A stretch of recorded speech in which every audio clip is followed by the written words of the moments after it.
Seja bem-vindo a mais um episódio de John Piper Responde. Vamos aproveitar que ainda estamos no começo do ano para falarmos sobre planejamento de vida e, com isso, auxiliarmos nossos ouvintes a viverem sabiamente seu novo ano. Bom, hoje vamos nos concentrar aqui em criar uma declaração de missão pessoal ou um plano de vida, porque Deus é um planejador. Portanto, devemos planejar. E para fazer esse planejamento, precisamos discernir primeiro o propósito final de Deus no universo.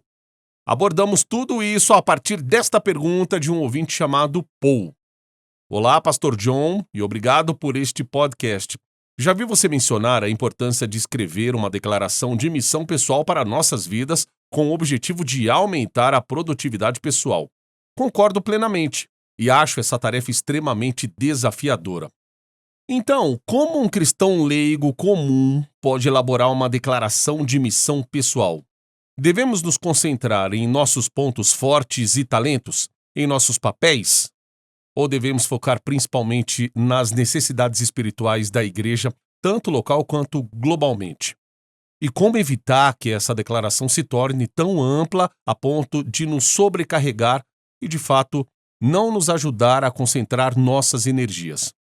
Qualquer ajuda será bem-vinda. Ao ler a Bíblia, não consigo escapar do ensinamento incessante de que Deus tem propósitos. Ele tem objetivos em tudo que faz. Ele não é um Deus que vagueia sem rumo. Ele não fica dando voltas em círculos. O Deus da Bíblia está constantemente empenhado em realizar os seus próprios planos. Isaías 46, lemos: Desde o princípio, anuncio o que há de acontecer e desde a antiguidade as coisas que ainda não sucederam. Que digo, o meu conselho permanecerá de pé. Farei toda a minha vontade. Em Isaías 14 lemos, como pensei, assim sucederá, e como determinei, assim se efetuará. Isaías 37 diz, já desde os dias remotos o tinha planejado, agora, porém, as faço executar. Não creio que haveria evangelho, salvação, alegria eterna, se Deus não fosse um planejador, alguém que vive com propósitos e objetivos. Atos capítulo 4, 27, diz que todos os inimigos de Deus estavam reunidos em Jerusalém na crucificação de Jesus para fazerem tudo o que a tua mão e o teu propósito predeterminaram. Agora, quando me distancio dessa visão do Deus que planeja e tem propósito, o efeito que isso tem em mim é o de suscitar perguntas realmente sérias, como, bem, qual é o objetivo final de Deus então? Tenho certeza de que Ele tem milhões de subobjetivos e subpropósitos em tudo o que faz. Gosto de dizer que Deus está fazendo 10.000 coisas sobre as quais não sabemos ainda. A maioria desses objetivos e propósitos está oculta para nós. Mas o que Ele revelou como seu propósito principal ao final? Para onde tudo está caminhando?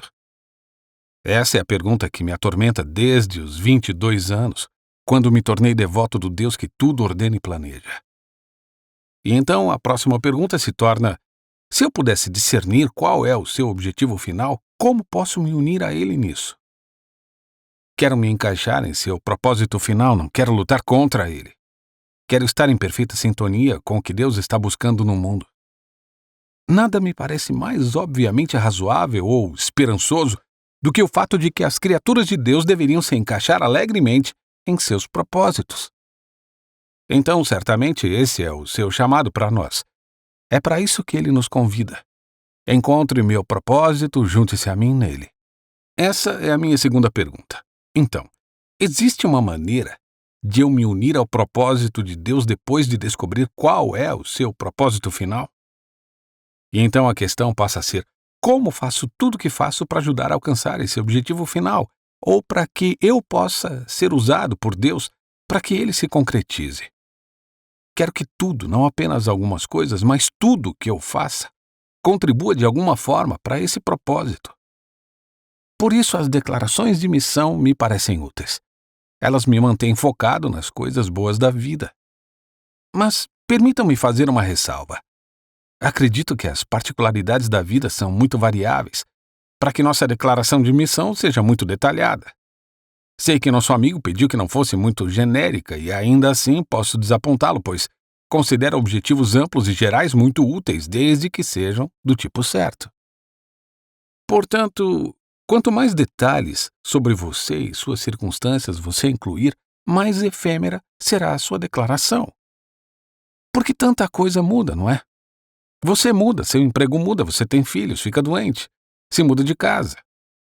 Nossa, a vida é tão variável que, se você fizer sua declaração de missão incluindo coisas sobre si mesmo, coisas sobre suas circunstâncias que vão mudar relativamente rápido, você terá que ficar mudando sua declaração de missão o tempo todo, e isso provavelmente não é muito útil.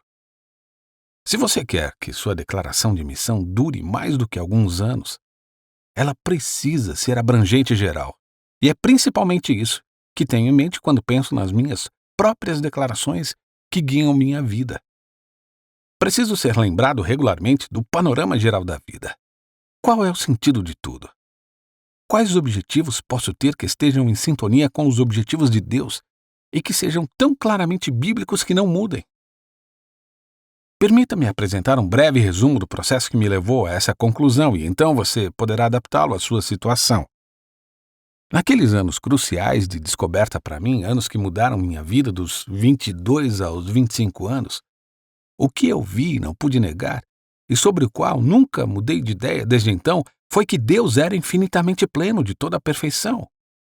E que Ele não podia ser aperfeiçoado, e que Ele era a soma de toda excelência, toda beleza, todo valor, toda grandeza, de modo que seu propósito nunca inclui pessoas aconselhando, acrescentando algo a Ele, aprimorando-o ou suprindo suas necessidades, já que Ele não tem nenhuma.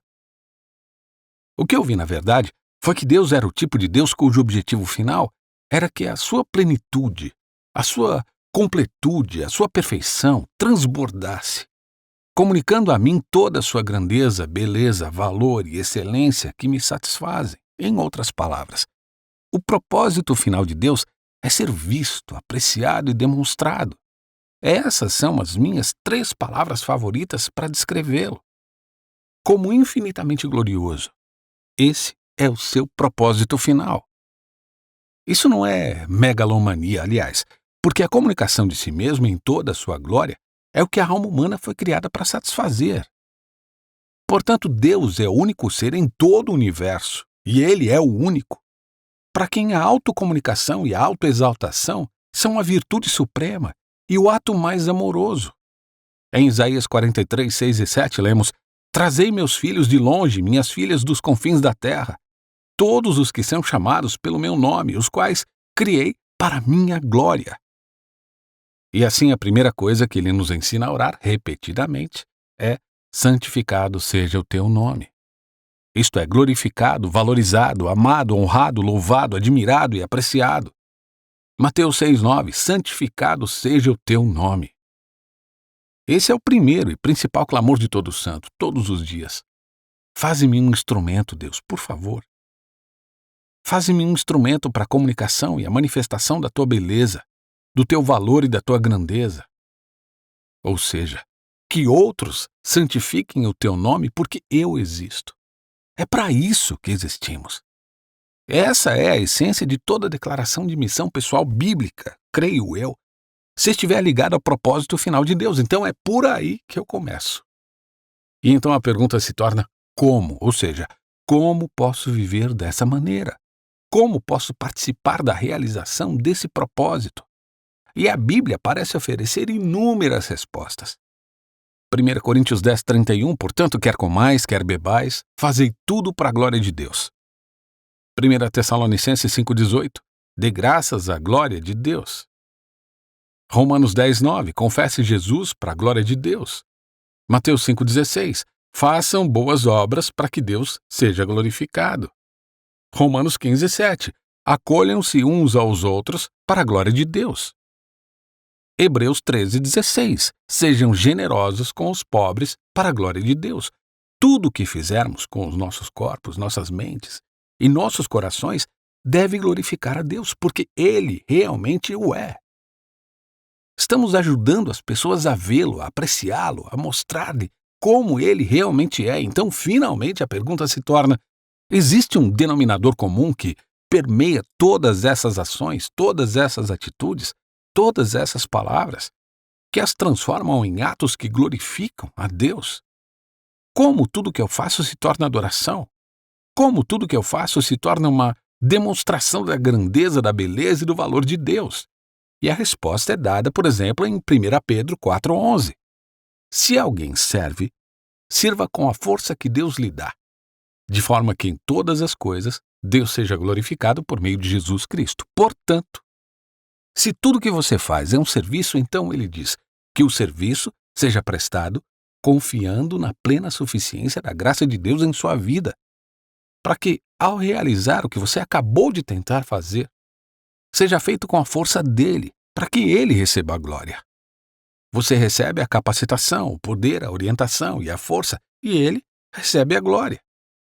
Portanto, quando confiamos alegremente em Deus, em tudo o que fazemos, a serviço dos outros, Deus se manifesta gloriosamente em nossas vidas. Vemos o mesmo em 2 Tessalonicenses 1, 11 e 12. Toda obra que procede da fé seja realizada pelo poder de Deus, para que o nome de nosso Senhor Jesus seja glorificado em vocês. Fazemos o que fazemos confiando alegremente em Deus para tudo o que precisamos, para amar as pessoas. Em outras palavras, vivemos pela fé nas promessas de Deus a serviço do amor. Eu diria que você deve construir a sua declaração de missão de vida, refletindo sobre isso, antes de se aprofundar nos detalhes dos seus dons e da sua vocação. Deus é infinitamente glorioso. Deus deseja comunicar essa glória ao seu povo, para que a vejam, a saboreiem e a demonstrem. Ele quer que nos unamos a Ele nesse propósito. Isso se aplica a absolutamente tudo o que fazemos.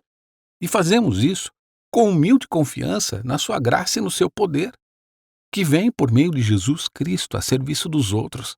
Isso o fará parecer grandioso.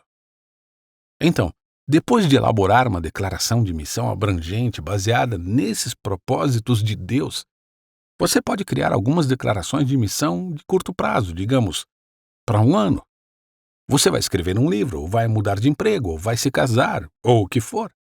Algumas metas de curto prazo que então vão sendo detalhadas e incorporadas à declaração de missão de acordo com a fase da sua vida.